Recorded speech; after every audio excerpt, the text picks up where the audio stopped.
Halo teman-teman, hari ini aku memetik berbagai macam buah dan salah satunya sudah sangat langka. Kemudian aku akan review satu persatu.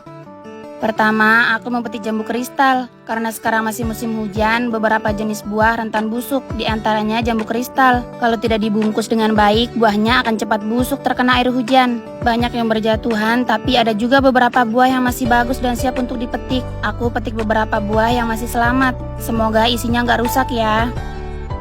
Selanjutnya petik buah alpukat. Beda dengan jambu kristal, kalau buah alpukat tahan terhadap cuaca. Mau panas atau hujan, buah alpukat bisa bertahan karena memang pohon alpukat bisa tumbuh hampir di semua daerah. Ini jenis alpukat aligator teman-teman. Satu biji aja beratnya sampai 2 kilo dan buahnya bisa sampai puluhan dalam satu pohon setinggi 4 meter. Baru petik beberapa biji aja aku sampai kewalahan ngangkatnya.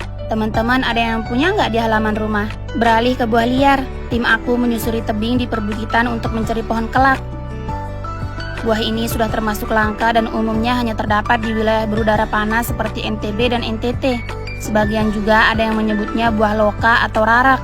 Kalau mentah berwarna hijau dan kalau matang buahnya berwarna merah terang. Kelak hanya berbuah 1 kali dalam 1 tahun di penghujung musim hujan. Hayo, pasti banyak yang belum pernah lihat buah ini. Yang belum lihat tulis di komentar ya. Untuk rasanya nanti aku review di akhir video. Lihat nih, buahnya unik dan yang pasti rasanya juga unik. Mumpung masih ada bekas sisa panen, aku juga mau petik buah rambutan. Buahnya tinggal beberapa tandan aja dan banyak yang sudah dimakan kelelawar. Karena kebanyakan buahnya di ujung rantingnya, jadi agak susah ngambilnya. Tim aku hanya petik beberapa tandan yang terjangkau dan aku dapat sekitar 1 kiloan aja teman-teman. Selain itu ada juga jambu biji putih dan jambu biji merah. Pertama, aku memetik yang isi putih. Karena banyak yang berjatuhan akibat hujan, aku hanya dapat 2 buah aja. Kemudian lanjut petik yang isi merah. Kalau yang ini buahnya masih banyak. Bahkan tiap hari banyak banget yang berjatuhan. Di daerah aku jenis jambu ini jarang yang suka. Jadi hanya akan dimakan kalau lagi ada mood aja. Ini adalah jenis jambu yang paling banyak diolah menjadi minuman kemasan. Baru petik bentar aja aku sampai dapat banyak gini. Lanjut petik buah anggur. Dari sekian banyak jenis anggur yang ditanam, hanya ada beberapa buah yang masih utuh karena sebagian besar pada busuk terkena air hujan. Sebenarnya tidak disarankan ya untuk pembuahan anggur pada musim hujan karena kualitas buahnya akan jauh menurun. Pada umumnya buah anggur sangat rentan di suhu dingin, akan sangat berpengaruh dari segi rupa dan rasanya. Jadi aku hanya petik beberapa tandan aja teman-teman. Mungkin kalau buahnya bertahan sampai musim panas bisa lebih mendingan. Selanjutnya petik buah sarikaya. Di video sebelumnya aku pernah panen buah sarikaya dalam jumlah besar dan sekarang sudah habis masa panen. Ini adalah buah sisa dan untungnya masih ada beberapa buah yang masih bagus dan langsung aku petik. Aku nggak akan petik banyak ya biar bisa muat di wadah. Sebenarnya masih banyak buah yang masih muda dan bisa dipanen dalam beberapa hari. Jarang banget bisa ngonten buah ini karena kalau musim panas nggak akan bisa berbuah. Khususnya yang ditanam di ladang dan jarang mendapat asupan air. Buah apel puca atau bidara apel paling mudah untuk ditanam dan juga cepat berbuah. Apalagi tanamnya di daerah yang bersuhu sedang. Banyak juga yang menggunakan metode tabu lampot karena memang semudah itu untuk menanam buah ini.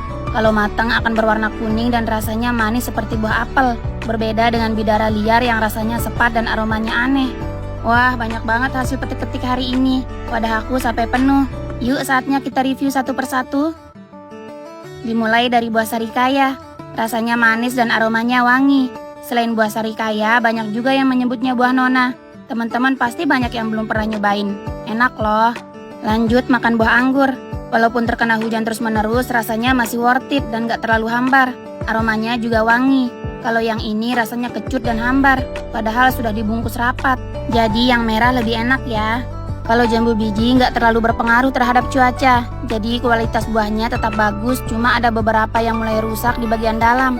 Aku cobain yang isi merah dulu, baru kemudian yang isi putih. Rasanya lebih manis yang isi putih teman-teman. Mungkin hanya kebetulan aja ya, atau memang lebih enak yang putih. Kalau buah rambutan mungkin nggak perlu aku jelasin panjang lebar. Kalau udah matang dan merah banget, biasanya buahnya berair dan rasanya manis banget. Ini jenis rambutan macan teman-teman. Seperti yang aku jelaskan sebelumnya, buah apel puca rasanya seperti apel hijau. Dan kalau benar-benar matang rasanya bisa manis banget. Ini nih yang ditunggu-tunggu, buah kelak atau buah loka. Isinya lunak dan memiliki biji berwarna hitam.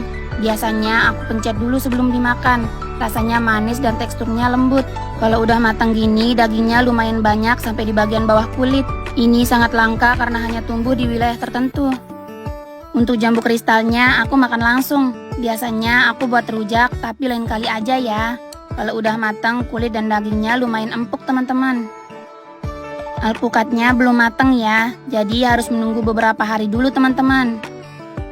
Setelah menunggu sekitar 3 hari, alpukatnya sudah matang dan sudah bisa dikonsumsi. Isinya tebal banget karena ukurannya yang besar. Kita buat jus aja ya, karena jus alpukat salah satu jus buah kesukaan aku. Yeay, ini dia jus alpukat yang segar dan enak karena daging alpukatnya legit dan gak pahit. Dimakan langsung juga enak loh. Ada yang mau? Udah dulu ya teman-teman. Dadah!